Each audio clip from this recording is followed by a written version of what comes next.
So, Professor Vanessa Latarche, thank you so much for taking your time to come on to my podcast, FORTE podcast. It's very, very great to have you here.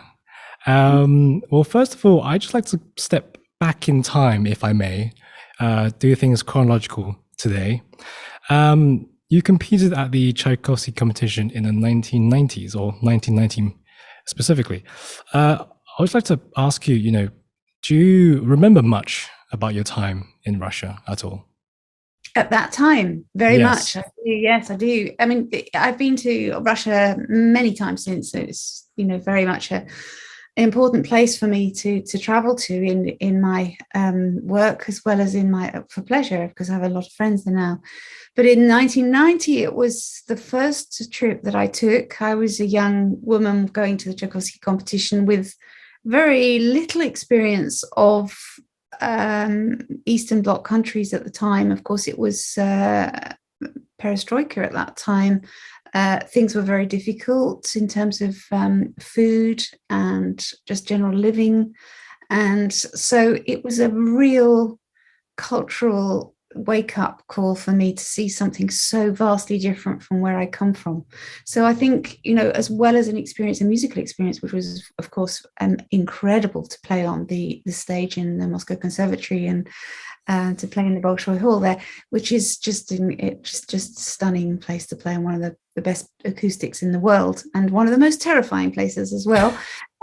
But also the audiences were fantastic there, and so warm, and the reception to the British people even now and is fantastic from the audiences. They love British pianists. I was, I think, the only woman from Britain at the time. We had a very big contingent from Britain at that time. It's quite unusual. I think there were about 13 of us, so it was huge. And so it was a big deal for me, and something that left its mark, I suppose, on my musical life. Yeah. Well, for the people watching this who are from my generation, they don't really know much about Perestroika. So if you can you just tell us your experience of, you being in that sort of policy decision of Russia at that time? What was it like? Well, very, very briefly, because I was only there for a while, but it Sure. was there were food shortages, and we had problems, we were put into a hotel, but some days there just wasn't food for us. I was advised by a very good friend to take a bath plug with me, which is a very good job I did, because there wasn't anything in terms of being able to, if I hadn't had a bath plug, I wouldn't have been able to have proper wash and things, no showers. Very different kind of hotels from how they are now, and just queues on streets for a lot of food, a lot of very, very good bread, as there always is in Russia. But it was difficult. There were shortages and a lot big changes happening politically there. So it was an unstable place to be at the time. And what kind of repertoire did you prepare for the Tchaikovsky? Do you still remember? Yeah, I do.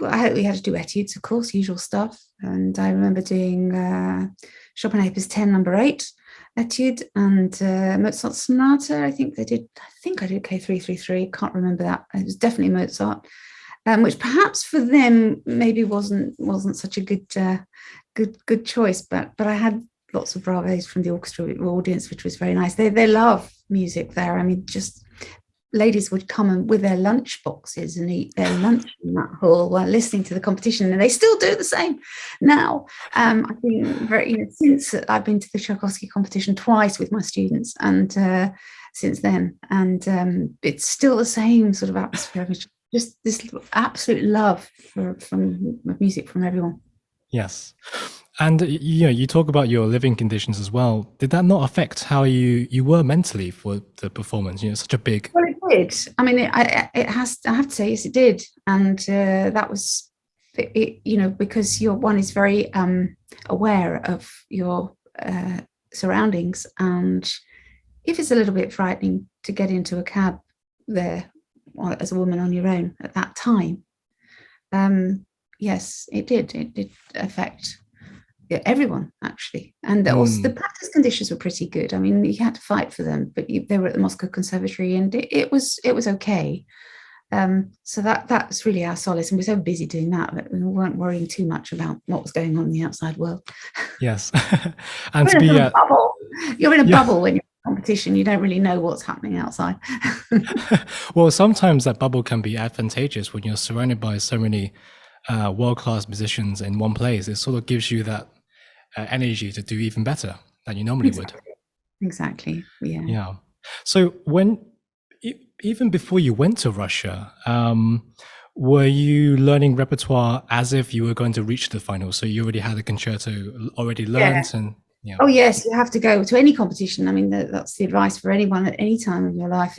And I did lots of other international competitions as a young woman. But you have to have the repertoire ready. You have to have everything. Be prepared for everything. You can't get there and say, oh yeah, I'll learn that when I'm there, or I'll practice that up when I'm there. It's too late. There's no time. You're so busy. And particularly in such a high-profile competition as that one, but also in all the others that happened, you're going to get television interviews, which you do, and radio interviews, and even more so these days. There are lots of interviews by for Facebook and all that sort of thing. So going now, for a young person going now, it's even more important that they're absolutely prepared for everything they're going to play. Is it because everything happens at such a fast pace? There's absolutely no time. Yeah, well, you're distracted a lot by in any competition, but particularly in the big ones, with lots of receptions and people they want your time, they want you, they want you to stand in front of a camera and talk to them, and all those things take time. So, and that takes time away from your practice time, which and your focus. So you have to, if you're not prepared, that can be very, very difficult. And if I researched this correctly, you also brought sort of a bit of Russia back to the Royal College of Music. Is that correct? You sort of fostered a collaboration with Moscow. I wondered if you could give us a story about that. Yes, indeed. Well, when I started at the RCM in 2005 as a head of keyboard, previously to that, I'd been at the Royal Academy of Music for about 14 years teaching. And I went, but the college, of course, is my own college where I studied myself. So going back there as head, I realized that we needed to, at that time, inject more sort of international level of playing into the faculty at that time. It's very different now, but at that time we really needed to bring other influences in, and they didn't have any Russian students at that time that had maybe one or two, but not a sort of culture of bringing people from that part of the world. So I discussed a lot with our director, and we decided that it was a good idea to try and have a good collaboration with the Moscow Conservatoire, if possible, which I worked on, and then the rector of that, then the rector of Moscow Conservatoire, was very enthusiastic to team up with us, and we went across to the British Embassy in Moscow, and we did some concerts with our students, and then we did some auditions, and then we brought some students back from there. And then and then I taught a few of those, and then we built on that. And it's interesting because now, a lot of my alumni from the RCM who've gone back to work in Moscow have got very important jobs, either at the many of them at the conservatory, as it happens. So I'm very, very locked into a very good relationship with them there, and also actually a little bit with St. Petersburg too, but mainly with Moscow Conservatory.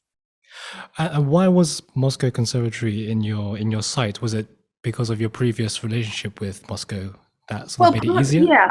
Yeah. I guess having been there and seen it, I was aware of the level of and of course, everybody knows about anyone who's Russian trained has very special training right from young.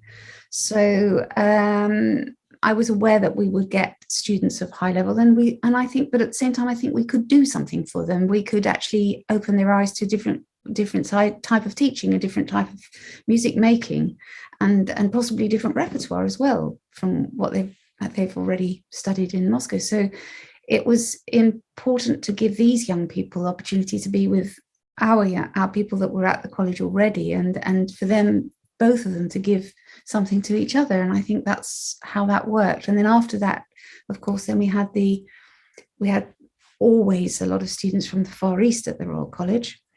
And after that, then I did a lot of work with the Chinese, mainland Chinese. And that's what I've been up to in the last few years, to build our relationship with many of the Chinese conservatories too.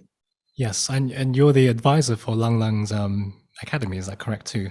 Yeah, Lang Lang Music World is called, Music is World, their school in Shenzhen.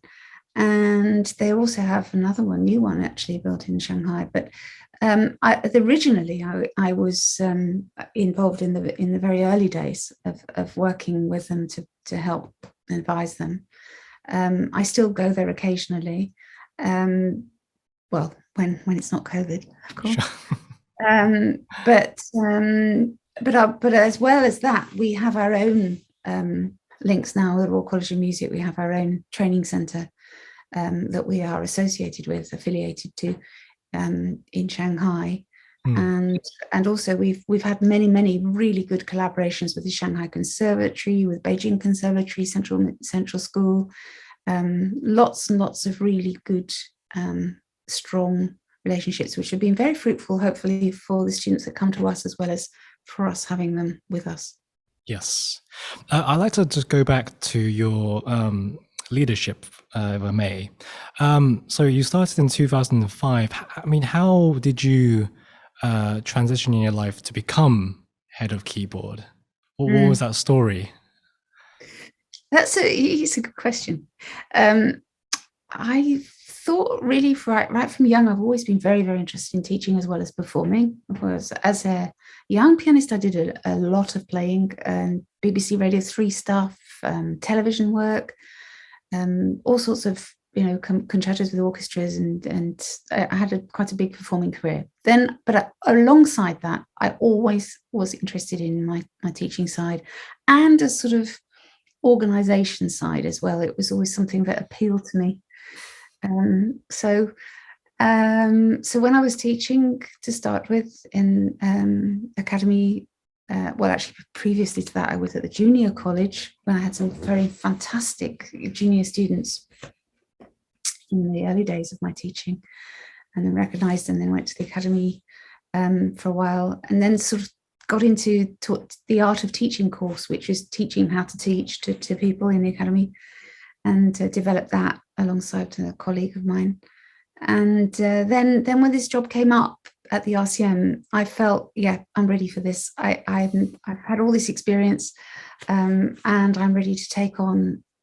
I mean, obviously the job has developed enormously since I started in 2005. It's now, 17 years later. And it's very, very different now from how it was when I first started. There's a lot more admin, of course, a lot more things that you need to be able to do, and you have to be so much more versatile as a person. But the main, I suppose, the main consideration I have is for my students and for the level and for my staff, and those people are very important to me, and to build a culture of happy but ambitious and good atmosphere but supportive of each other as well. Without obviously one is competitive, that's the way it is, but not overly competitive, so that it breeds the wrong kind of competitiveness. Yes. And if we leave COVID out of this equation, because we know COVID has been quite hard for everyone, you mentioned how the leadership position has changed over the years. For you, has it got more difficult or easier being head over the years? Some aspects have got easier, some, because obviously you do the cycle every year, you get to know what you expected of you, and it's okay. Each year you refine what you're doing, you think, oh yeah, next year I'll do that better, and so you kind of learn each year, but you're always learning. I mean, you can never say, oh, I've done that, it's just okay, I don't need to do it anymore. It's something that develops. I suppose has it got easier for me, is the question. Well, some aspects have. Certainly, I think you learn, along the way you make mistakes as well. You learn from those too. But I hope that my colleagues would say that it runs as efficiently as it possibly can as a department, and I try very hard to support them. So I suppose it's become like a family to me. Before you started, let's say when you got the job, but you haven't started yet, were there any sort of ideas you had in your head that you wanted to implement once you became head of the department? Yes, many things. Particularly in the RCM, I felt that we needed a sort of specialist contemporary piano course, which I managed to implement fairly early on with the help of many of my staff, particularly Andrew Zielinski and Danny Driver. Andrew was instrumental in setting that up, and that I think has given us a sort of little bit of an identity, and that we can, sometimes people think, oh, you go into a conservatoire, it's all about historical performance, but we needed really to up our game in the contemporary piano world. So that was something I really was keen to do straight away, almost straight away. And of course the level, I was very concerned about the level. I thought everybody was very good, but I wanted to make more people very good rather than 1 or 2 stars. I wanted to have a much more general, higher level. So, and that was my ambition to drive that up. And I hope that we've certainly, what is seen from the outside world, I think that we are now a very successful department, and that people have, they are able to fulfill their own ambitions. They don't necessarily have to be competition winners. That's not what we're all about, because everybody is different. But I want everyone to find what's right for them. If they go out of the building and say, yes, that's what I'm going to do, then I'm happy. That's very inspirational, actually. Well, I think that's what people think conservatoire is just about doing the Tchaikovsky competition. It isn't. It absolutely isn't, and shouldn't be. Yeah, it should be about fulfilling everyone's own individual musical goal. Yeah, absolutely. How do you know if you made a good decision? Is there a sort of litmus test for yourself that, when you think of a decision or a sort of path you want to go down, is there a general sort of indicator that this path is the right path for this college? Or yes, if it works. If it doesn't work, then you know that you've got to backtrack. Most of the time you try and test the water first before you do something. That's another rule of management. You don't particularly want to sort of slam everything in with both feet and go blindly ahead without any consultation. I mean, consultation is key here, and I've got some wonderful colleagues who I consult with, not just in my faculty, but in the other faculties too, who we listen to each other and go forward that way. So I suppose if something works, then we know it's a success. If it's not going to take off or not going to happen, that's usually because something's wrong and it hasn't been thought through carefully enough. I see. So for the specialist contemporary course, how much consultation did you have for that? Because that was quite early. That was quite early on in your career, wasn't it? Yeah, that's right. It was. Yeah, no considerable amount. I mean, I used to myself, when I was playing a lot, I used to play a lot of contemporary music anyway. So I'd already got quite a lot of contacts in British contemporary music anyway, and certainly British chamber music, contemporary music. So I'd already got some experience there. But it was mainly, I was very keen for this to work, and so that was something. The other thing I'm very keen to work is the collaborative piano course as well, because that's another thing that's very close to my heart, playing with other people. And now I've got Simon Lepper, who's driving that forward, who's wonderful and inspirational. Just moving on to the sort of final few questions now. This might be a bit of a broad question, but we'll see where we go. In your own individual experience, and also, both of us as pianists, because I'm a pianist too, I studied at the Royal Welsh College of Music and Drama. Why do you do what you do, which is play piano and teach? Why do you do it? That is the question, isn't it, really? I think if I was to answer that in one sentence, I would say it's because I don't want to do anything else. And that's what I say to students who come for audition or consultation lessons before auditions. They say, well, if they're not sure about whether they want to study at conservatoire, maybe they want to study medicine or they want to do this or that. Okay, go and do that then. If you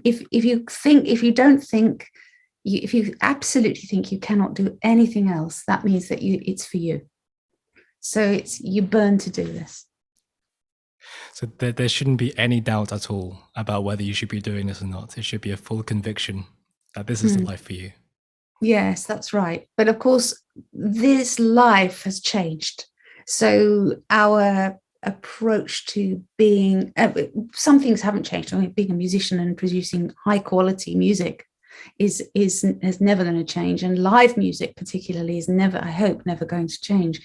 With all these recordings and various things we're watching, I hope that we still keep live music because there's nothing like it. It's the buzz and the excitement. But the career style has changed, of course. It's very, very much a portfolio. So you've got to be able to do a number of things to support yourself. But yeah, I think you're not going to be a top lawyer. You're not going to be earning lots and lots and lots of money as a musician necessarily. So you do it because you want to. Yes.